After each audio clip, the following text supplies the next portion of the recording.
પોરબંદરમાં મિલકતમાંથી બેદખલ કરાયેલા પુત્રએ વૃદ્ધ માતા પિતાને માર મારી 16,000ની લૂંટ કરતા પોલીસ ફરિયાદ નોંધાઈ।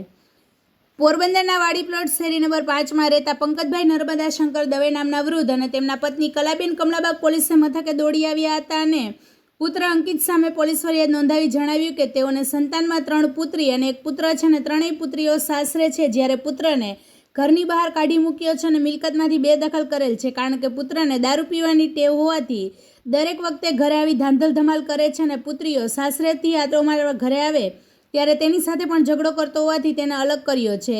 ગઈ તારીખ 16ના રોજ રાત્રિના 9 વાગ્યે અંકિત ઘરના દરવાજાની બહાર ઊભો હતો, આથી પંકજભાઈએ તેને ઘરમાં આવવાની ના પાડતા તે વૃદ્ધ પિતાને ધક્કો મારી ઘરમાં ઘૂસી ગયો હતો અને માતા પિતાને ગાળો આપવા લાગ્યો હતો, આથી પંકજભાઈએ ગાળો બોલવાની ના પાડતા ઢીકાપાટુનો માર મારવા લાગ્યો હતો, આથી કલાબેન પતિને છોડાવવા વચ્ચે પડતા અંકિતે તેણે થપ્પાડો મારી હતી। ત્યારબાદ અંકિતે પિતાને પકડી રાખી પેન્ટના ખિસ્સામાં રહેલ 16,000 કાઢી લેતા દંપતી બૂમો પાડતા અંકિત ત્યાંથી નાસી ગયો અને અંકિત પુત્ર હોવાથી તે જ સમયે ફરિયાદ ન કરી હતી, પરંતુ હવે પત્નીને સાથે રાખી કમલાબાગ પોલીસ મથકે જઈ ફરિયાદ નોંધાવતા પોલીસે કપાતર પુત્રને ઝડપી લેવા તજવીજ હાથ ધરી છે અને બનાવના પગલે શહેરભરમાં ચકચાર મચી છે અને વૃદ્ધ સત્યનારાયણ મંદિર પાસે દુકાન ધરાવતા હોવાનું પણ જાણવા મળે છે। બોલો। મારું નામ પંકજભાઈ દવે, હું પોરબંદર રહેવાસી છું।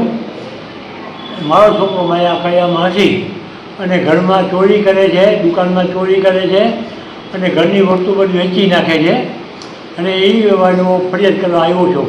અંકિત પંકજભાઈ દવે। ક્યાં રહ્યો છો તમે?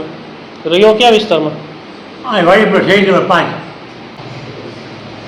પૈસા કેટલા લઈ ગયો?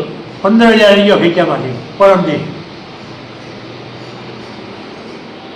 અગાઉ લીધા કે એમાંથી પાછા અહીં કપાત કરીને તો 12,400 પાછા આવ્યા, બાકી બધા વાપરી નાખ્યા છે।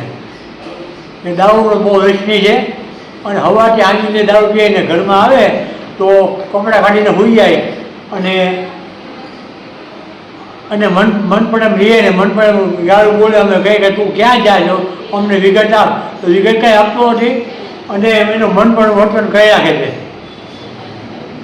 એવી તકલીફ માનસિક થાય અમને આપ્યા કે ઘણી ઘણીએ અમને કહે તમે વૃદ્ધાશ્રમ આવી જાઓ, એક આ દવા પીને સૂઈ જાઓ,